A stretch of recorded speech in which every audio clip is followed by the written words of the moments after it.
여러분, 지금 이 순간에도 한 달에 82만 원씩 그냥 날리고 계신 거 아시나요? 1년이면 984만 원입니다. 받을 수 있는데 못 받고 계신 겁니다. 이거 정말 억울한 일 아닙니까? 월세 37만 원 내시는 분, 전세 2억에 사시는 분, 그리고 지금도 일용직으로 월 80만 원 버시는 분들. 여러분이 바로 이 돈 받을 수 있는 분들입니다. 그런데 왜 신청 안 하셨어요? 아, 자녀가 있어서요? 일을 하니까요? 전세라서요? 요즘 동네 어디 가도 이런 말 들립니다. 우리 며느리가 직장 다니는데 나는 못 받는데 일하면 탈락한데 전세는 아예 안 된대. 그런데 여러분, 이거 다 틀린 소리입니다. 누가 그런 헛소리를 퍼뜨렸는지 모르겠네요. 더 황당한 건 뭔지 아십니까? 2026년 올해는 작년에 탈락하신 분들도 받을 수 있게 바뀌었다는 겁니다. 그런데 아무도 이 사실을 모릅니다. 동네에서는 여전히 옛날 소문만 돌아다니고 있거든요. 그리고 진짜 문제는 따로 있습니다. 통장입니다. 정기예금 만기됐다고 그냥 통장에 넣어두신 분들 많으시죠? 그거 하나 때문에 월 수십만 원씩 못 받는 겁니다. 그런데 얼마부터가 위험한지 아는 사람이 없어요. 오늘 이 영상에서 확실히 짚어드리겠습니다. 어디서 손해가 터지는지, 숫자가 정확히 얼마인지, 여러분이 착각하고 계신 게 뭔지, 그리고 지금 당장 뭘 해야 하는지요. 중간에 나가시면 안 됩니다. 5분만 투자하시면 평생 손해 안 보십니다. 현명한 어른들의 행복한 노후 생활을 돕기 위한 채널 슬기로운 어른 생활입니다. 구독과 좋아요 눌러주시면 새롭게 바뀐 정보들을 더 빠르게 들으실 수 있습니다. 댓글로 꼭 참여해주세요. 1번. 주거급여, 생계급여를 전반적으로 잘 알고 있다. 2번. 주거급여, 생계급여가 아직 헷갈리고 잘 모르겠다. 댓글 반응 보고 다음 영상에서는 기초부터 다시 설명할지 아니면 놓치기 쉬운 함정 위주로 다룰지 방향을 정해서 제작하겠습니다. 자, 이제부터 본격적으로 들어갑니다. 첫 번째로 말씀드릴 게 가장 억울한 손해입니다. 바로 통장 때문에 탈락하는 경우인데요. 이게 정말 많습니다. 여러분 중에 정기예금 만기되신 분 계시죠? 은행에서 연락 왔는데 귀찮아서 그냥 보통예금 통장에 5천만 원, 6천만 원 그대로 넣어두신 분들 많으실 겁니다. 바로 여기서 문제가 생깁니다. 자, 정확한 숫자 알려드립니다. 나라에서는 생활준비금이라고 해서 통장에 500만 원까지는 봐줍니다. 비상금으로 이 정도는 들고 있으라는 거죠. 그런데 나머지는요, 내 통장에 든 현금을 월 1% 넘는 수익을 내는 걸로 계산합니다. 쉽게 말해서요, 통장에 5,400만 원 넘게 들어있으면 나라에서는 여러분이 아무것도 안 해도 매달 50만 원 넘게 벌고 있다고 생각한다는 겁니다. 500만 원 빼고 나머지 5천만 원에 대해서 말이죠. 원래 소득이 0원이어야 82만 원을 다 받는데요. 통장 잔고 때문에 이미 50만 원 벌고 있는 사람이 되니까 나라에서는 차액인 20만 원만 주거나 다른 재산이 조금이라도 더 있으면 아예 한 푼도 안 줄 수 있다는 겁니다. 그래서 제가 5,400만 원이라는 숫자를 기억하시라고 강조하는 겁니다. 이 돈, 정기예금에 그냥 묶어두기만 해도 생계급여 입장에서는 독이 될 수 있거든요. 예금 만기된 거 그냥 뒀을 뿐인데 월 40만 원에서 50만 원씩 손해보는 겁니다. 이거 너무 억울하지 않습니까? 그런데 두 번째 함정은 더 황당합니다. 바로 신청 시기입니다. 이번 달 말에 신청하나 다음 달 초에 신청하나 비슷하겠지, 이렇게 생각하시죠? 절대 아닙니다. 생계급여와 주거급여는 신청한 날이 들어있는 그달부터 돈이 나옵니다. 무슨 말이냐면요. 1월 31일에 신청하면 1월분 82만 원을 다 받습니다. 그런데 하루 늦어서 2월 1일에 신청하면요. 1월치 82만 원은 그냥 공중에 날아가는 겁니다. 하루 차이로 82만 원이 생겼다 없어졌다 하는 거예요. 아, 조금 있다가 신청하지 뭐, 이렇게 미루시는 분들 많으신데요. 그 미루는 하루하루가 다 돈입니다. 지금 조건 되시는 분들은 오늘 당장 동주민센터 가셔야 됩니다. 그런데 문제는 여기서 끝이 아니라는 겁니다. 통장 정리하고 빨리 신청한다고 다가 아니에요. 정확한 기준을 모르면 계속 손해를 보게 됩니다. 그래서 지금부터 숫자를 정확히 알려드리겠습니다. 자, 이제 정확한 기준을 알려드리겠습니다. 숫자 3개만 기억하시면 됩니다. 이거 모르면 계속 헷갈리거든요. 첫 번째, 생계급여 82만 원입니다. 2026년 1인 가구 기준이고요. 내 소득과 재산을 합쳐서 계산한 금액이 82만 원보다 적으면 나라에서 그 부족한 만큼을 현금으로 채워줍니다. 소득이 0원이면 82만 원을 다 받는 거고요. 소득이 30만 원 있으면 42만 원을 받는 식입니다. 여기서 중요한 게 하나 있습니다. 내 소득이라는 게 이래서 번 돈만이 아니라는 겁니다. 아까 말씀드린 통장 잔고, 집, 땅, 이런 재산도 다 소득으로 바꿔서 계산합니다. 그래서 일은 안 하는데 탈락하는 분들이 생기는 거예요. 두 번째, 주거급여입니다. 이건 생계급여보다 문턱이 훨씬 낮습니다. 그래서 생계급여는 탈락해도 주거급여는 받는 분들이 정말 많아요. 서울 사시는 1인 가구는 최대 37만 원까지 월세를 지원받고요. 경기도는 30만 원, 광역시는 22만 원 수준입니다. 월세 사시는 분들은 이거 안 받으면 매달 생돈 날리는 겁니다. 세 번째, 통장 5,400만 원입니다. 아까 말씀드렸죠? 통장에 현금이 이 정도 넘어가면 나라에서는 이 사람 돈만 내하고 급여를 깎기 시작합니다. 500만 원까지는 봐주지만 그 이상은 매달 이자 받는 걸로 쳐버리거든요. 정리할게요. 생계급여는 82만 원, 주거급여는 서울 기준 37만 원, 통장은 5,400만 원. 이 세 가지만 머릿속에 기억하셔도 어디 가서 손해는 안 보십니다. 그런데 여러분, 여기까지 들으시고 나는 해당 안 되겠네 하고 포기하려 하셨죠? 아닙니다. 대부분의 어르신들이 착각 때문에 신청을 안 해서 못 받는 경우가 딱 3가지가 더 있거든요. 이거 모르면 받을 수 있는데도 포기하게 됩니다. 자, 이제부터가 진짜 중요합니다. 첫 번째 착각, 자녀가 돈 벌면 무조건 안 된다? 아닙니다. 많이들 이렇게 생각하십니다. 우리 아들이 직장 다니는데 내가 생계급여 신청하면 아들한테 피해 간다. 며느리가 공무원인데 나는 못 받는다. 하지만 사실은 완전히 다릅니다. 부양의무자 기준이 2024년부터 폐지됐습니다. 자녀가 10명 있어도 사위나 며느리가 연봉이 높아도 상관없습니다. 오직 여러분 본인의 소득과 재산만 봅니다. 단 한 가지, 자녀가 연소득 1억에 재산 9억 넘는 초고액 자산가인 경우만 예외인데요. 이런 경우는 정말 드뭅니다. 특히 주거급여는 더 파격적입니다. 자녀가 빌딩 부자여도 여러분 소득만 낮으면 무조건 받습니다. 그러니까 며느리 눈치 보지 마시고 아들한테 피해 갈까봐 걱정하지 마시고 여러분 조건만 맞으면 당당하게 받으시면 됩니다. 두 번째 착각, 일하면 혜택이 다 끊긴다? 이것도 아닙니다. 일용직으로 월 80만 원 버는데 신청하면 탈락한다고 생각하시죠? 아닙니다. 2026년에는 일하는 분들 대우가 더 좋아졌습니다. 80만 원 벌면 30%는 무조건 없는 셈 쳐줍니다. 그러니까 80만 원 벌면 실제로는 56만 원 버는 걸로 계산해 주는 거예요. 그런데 여기서 끝이 아닙니다.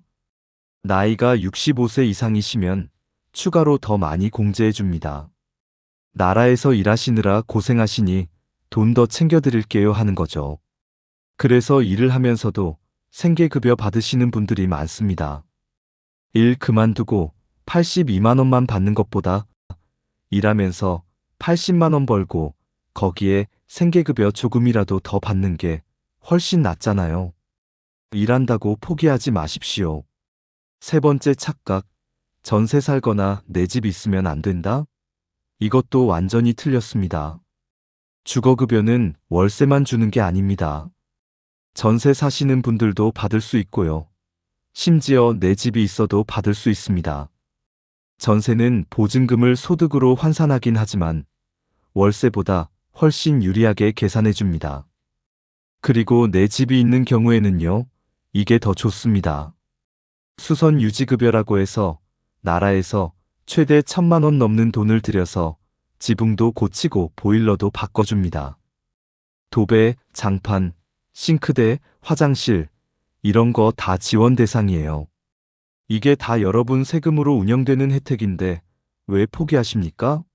전세라고 포기하지 마시고 내 집 있다고 안 된다고 생각하지 마시고 일단 조건 확인부터 해보셔야 됩니다. 정리할게요. 자녀 있어도 됩니다. 일해도 됩니다. 전세나 내 집 있어도 됩니다. 이 세 가지 착각만 버리셔도 받을 수 있는 분들이 엄청 많아집니다. 그런데 말로만 들으면 잘 안 와닿으시죠? 실제로 이 착각 때문에 손해본 분들 사례를 지금부터 보여드리겠습니다. 이거 보시면 내 얘기 같아서 깜짝 놀라실 겁니다. 자, 실제로 이런 분이 계셨습니다. 70세 김순자 씨예요. 혼자 사시는 분이고요. 월세 30만 원 내면서 근근히 사셨습니다. 그런데 2년 전에 정기예금이 만기됐습니다. 5천만 원이었어요. 은행에서 전화 왔죠. 어르신 만기됐는데 어떻게 하실래요? 김순자 씨는 귀찮았습니다. 그냥 통장으로 옮겨주세요. 그게 다였어요. 별 생각 없이 그렇게 했습니다. 그 상태로 생계급여를 신청했습니다. 조건은 다 맞았거든요.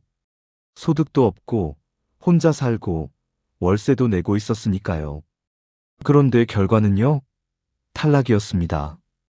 김순자 씨는 깜짝 놀라서 물어봤대요. 제가 뭐가 문제예요? 담당 공무원이 말했답니다. 어르신, 통장에 현금이 너무 많으세요. 이게 말이 됩니까?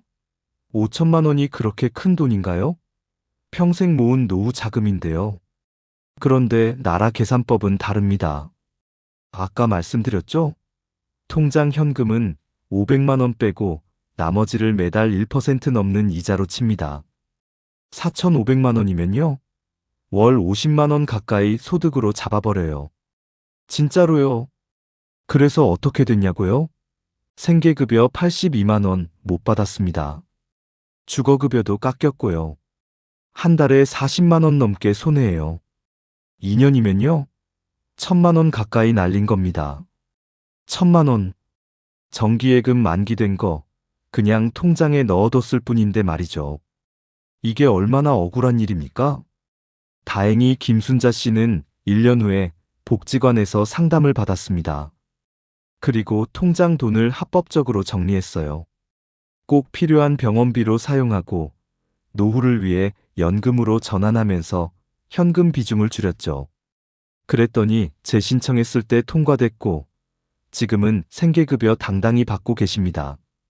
하지만요, 그동안 날린 돈은 아무도 안 돌려줍니다. 미리 알았으면 안 날릴 돈이었는데요. 그런데 여러분, 방금 본 건 통장 문제였죠? 다음 사례는 더 흔합니다. 아마 10분 중 8분은 이 착각 때문에 포기하십니다. 자, 이번엔 73세 박철수 씨 이야기입니다. 이분은 아내와 사별하고 혼자 사세요. 딸이 하나 있는데 시내에서 번듯하게 직장 생활을 하고 있습니다.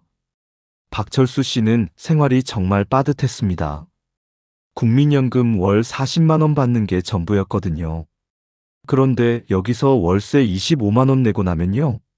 남는 돈이 딱 15만 원입니다. 이 15만 원으로 한 달을 버텨야 했던 거예요. 주변에서 생계급여 신청해보라고 권유도 많이 했습니다. 박철수 씨도 알고는 있었죠. 하지만 신청을 안 했습니다. 왜냐고요? 바로 딸 때문이었습니다. 딸이 직장 다니는데 내가 신청하면 딸한테 피해가 가겠지. 나라에서 딸한테 연락해서 부모 부양하라고 독촉할 거 아냐? 박철수 씨는 이렇게 생각한 겁니다. 그래서 무려 3년을 버텼습니다. 겨울에 난방도 제대로 못하고 아픈 데가 있어도 병원 한 번 안 갔어요. 오로지 자식한테 짐 되기 싫다는 그 마음 하나 때문에요. 그런데 결과는 어땠는지 아십니까? 다 헛수고였습니다. 작년에 구청 직원을 만나서야 알게 된 사실인데, 어르신, 그거 다 옛날 얘기예요. 지금은 자녀가 있어도 상관없습니다라는 겁니다. 여러분, 부양의무자 기준은 이미 폐지됐습니다. 딸이 직장을 다니건 연봉이 높건 상관없어요. 오직 어르신의 소득과 재산만 봅니다. 단 한 가지, 자녀가 연소득 1억에 재산 9억 넘는 초고액 자산가만 아니면 됩니다. 그리고 주거급여는요, 자녀가 빌딩 부자여도 무조건 받을 수 있습니다. 박철수 씨는 그제야 신청을 했고 바로 통과됐습니다. 생계급여랑 주거급여 합쳐서 매달 90만 원 정도를 받게 된 거예요. 그런데 문제는 지난 3년입니다. 월 60만 원 넘는 돈을 3년 동안 못 받았으니 날린 돈만 무려 2,500만 원입니다. 2,500만 원. 딸한테 피해 갈까봐 걱정했는데 알고 보니 아무 피해도 안 갔던 겁니다. 잘못된 정보를 믿어서 그 고생을 하며 거금 2,500만 원을 허공에 날린 거예요. 받을 수 있는 돈이었는데 이걸 날렸다니 얼마나 억울한 일입니까? 여러분, 자녀 눈치 보지 마세요. 며느리한테 피해 갈까봐 참지 마세요. 그럴 필요가 전혀 없습니다. 생계급여도 주거급여도 자녀 상관없이 받을 수 있습니다. 그런데 여러분, 자녀 문제 말고 또 있습니다. 이번엔 일하는 분들이 정말 많이 하는 착각인데요. 이 사례는 더 황당합니다. 이번 사례는 66세 최영수 씨입니다. 이분은 지금도 현장에서 일용직으로 땀 흘려 일하고 계세요. 한 달에 평균 80만 원 정도를 버십니다. 최영수 씨도 생활이 빠듯하긴 마찬가지였습니다. 월세 30만 원 내고 나면 남는 돈으로 한 달 살기가 참 쪼들렸죠. 주변에서 생계급여를 알아보라고 했지만 최영수 씨는 손사래를 쳤습니다. 나는 사지 멀쩡하게 일을 하잖아. 80만 원이나 버는데 나라에서 돈을 주겠어? 일하면 무조건 탈락이지. 하지만 여러분, 이게 완전히 틀린 생각이었습니다. 작년에 복지관 상담사를 만나서야 최영수 씨는 충격적인 사실을 알게 됐습니다. 어르신, 오히려 일하시는 분들이 더 유리합니다. 근로소득 공제라는 게 있거든요. 이게 무슨 말이냐면요. 일해서 80만 원을 벌었다고 해서 그 돈을 다 소득으로 계산하지 않는다는 겁니다. 특히 최영수 씨처럼 65세가 넘으신 분들은 대우가 더 좋습니다.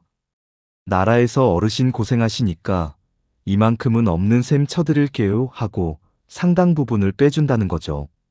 30% 공제는 기본이고요. 어르신 연령에 따라서는 더 많이 깎아주기도 합니다. 그러니까 80만 원 벌어도 실제로는 훨씬 적게 계산해준다는 겁니다. 실제로 계산을 해보니 최영수 씨는 수급 자격이 충분했습니다.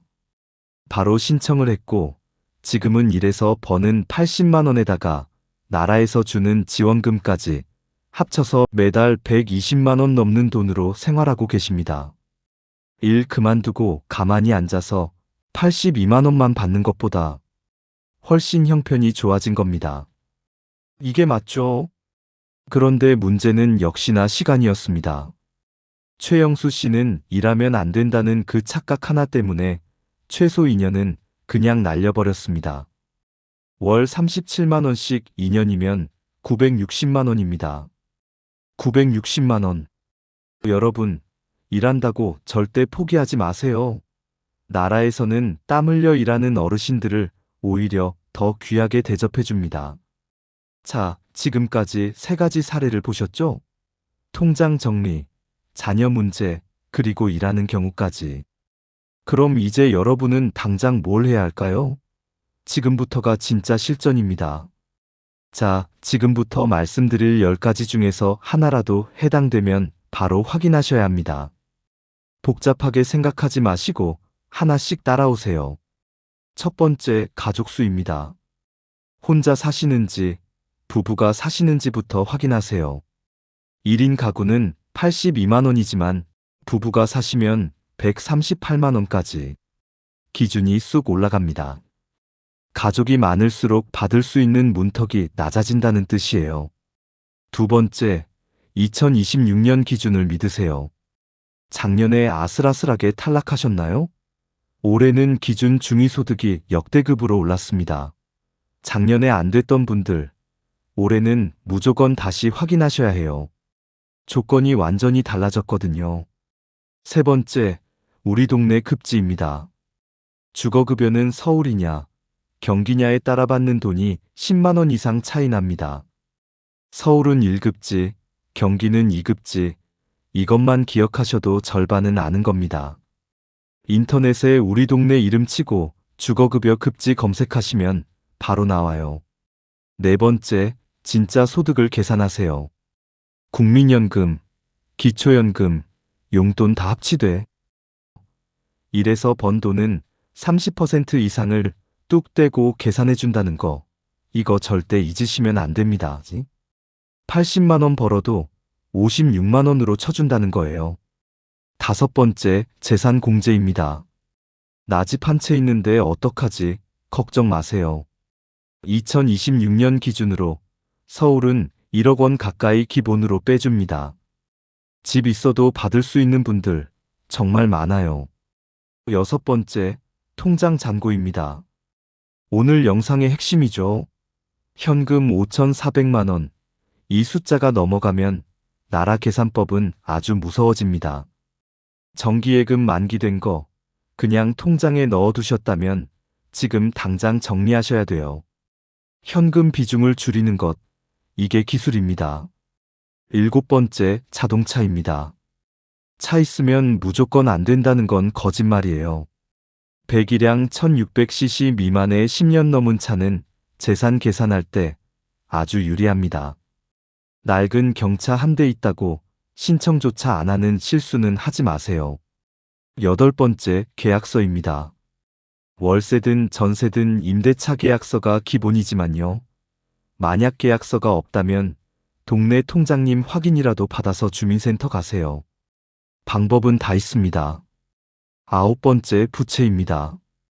빌린 돈, 즉 빚은 재산에서 빼줍니다. 재산은 많은데 빚도 많으시다면요. 그 빚만큼은 내 재산이 아니라고 당당히 말씀하셔야 합니다. 이거 모르고 포기하시는 분들 정말 많거든요. 열 번째, 중복 혜택입니다. 기초연금 받는다고 포기하지 마세요. 주거급여, 생계급여는 다 같이 받을 수 있습니다. 의료급여, 교육급여도 마찬가지예요. 하나라도 더 챙기는 게 이기는 겁니다. 자, 이 10가지 확인하셨나요? 나 이거 해당되는데? 싶으시면 바로 고치고 움직이셔야 합니다. 그런데 체크는 했는데 그 다음에 뭘 해야 할지 막막하시죠? 이제 마지막입니다. 오늘 당장 신분증 들고 어디로 가야 하는지 딱 정해드리겠습니다. 5단계만 알려드릴게요. 어렵지 않습니다. 첫 번째 단계, 신분증 하나만 들고 동주민센터 가세요. 복잡하게 준비할 거 없어요. 신분증만 있으면 됩니다. 공무원이 나머지는 다 안내해 줍니다. 생계급여 상담받으러 왔습니다. 이렇게만 말하시면 돼요. 두 번째 단계, 신청서 작성하세요. 공무원이 옆에서 하나하나 알려줍니다. 글씨 잘 못 쓰셔도 괜찮아요. 도와줍니다. 그리고 임대차 계약서 있으면 그때 가져가시면 되고요. 없으면 나중에 보완해도 됩니다. 세 번째 단계, 소득이랑 재산 조사에 협조하세요. 나라에서 통장이랑 집이랑 확인합니다. 숨길 거 없으면 떳떳하게 보여주시면 돼요. 이거 안 무서운 거예요. 그냥 확인하는 절차일 뿐입니다. 네 번째 단계, 한 달 정도 지나면 결과 나옵니다. 문자로 옵니다. 승인됐는지 탈락했는지 알려줘요. 만약 탈락했는데 이유를 모르겠으면요. 다시 가서 물어보세요. 왜 안 됐어요? 당당히 물어보셔야 합니다. 공무원이 설명해 줍니다. 다섯 번째 단계, 승인되면 통장 확인하세요. 매달 25일쯤 들어옵니다. 그리고 1년에 한 번씩 조사 나올 수 있는데요. 그것도 무섭지 않아요. 소득이나 재산이 변한 게 있는지 확인하는 거니까 솔직하게 얘기하시면 됩니다. 이게 전부예요. 다섯 단계. 이게 어렵습니까? 하나도 안 어렵죠? 그런데 여러분, 여기서 끝이 아닙니다. 생계급여, 주거급여 받으시면 같이 확인해 보셔야 할 것들이 더 있어요. 첫 번째, 기초연금입니다. 65세 이상이시면 기초연금도 함께 받으실 수 있어요. 생계급여랑 별개예요. 중복으로 다 받을 수 있습니다. 두 번째, 의료급여입니다. 병원비 거의 안 내도 돼요. 생계급여 받으시는 분들은 자동으로 의료급여 대상이 되는 경우가 많습니다. 이것도 확인하세요. 세 번째, 에너지 바우처입니다. 여름에 전기세, 겨울에 난방비 지원해 줍니다. 따로 신청하셔야 하는데요. 주민센터 가실 때 같이 물어보세요. 네 번째, 통신요금 감면입니다. 휴대폰 요금 깎아줍니다. 한 달에 10,000원 넘게 아낄 수 있어요. 통신사 고객센터에 전화하셔서 생계급여 받는데 감면되나요? 물어보시면 됩니다. 다섯 번째, 긴급복지 지원입니다. 갑자기 큰 병원비 나오거나 화재 같은 사고 당하시면 즉시 지원해주는 제도예요. 이것도 알아두시면 좋습니다. 이 5가지까지 챙기시면 정말 완벽합니다. 하나만 받지 마시고 받을 수 있는 건 다 챙기세요. 그게 여러분 권리예요. 자, 정리할게요. 오늘 기준 핵심 3가지만 기억하세요. 첫째, 생계급여는 82만 원, 주거급여는 서울 기준 37만 원. 둘째, 통장은 5,400만 원 넘으면 위험. 셋째, 자녀 있어도 이래도 받을 수 있다. 지금 안 하면 불리합니다. 왜냐고요? 신청한 달부터 지급되거든요. 오늘 하루 미루면 82만 원 날아가요. 그러니까 오늘 당장 신분증 들고 주민센터 가세요. 마지막으로 하나만 더 말씀드릴게요. 앞으로 비슷한 제도 보실 때는 이것만 기억하세요. 첫째, 내 소득이 얼마인가? 둘째, 통장에 현금이 얼마인가? 셋째, 신청 시기를 놓치지 않았나? 이 3가지만 확인하시면 어디 가서도 손해 안 보십니다. 지금까지 현명한 노후를 위해 정보를 전하는 슬기로운 어른 생활입니다. 여러분에게 이 영상도 추천드립니다.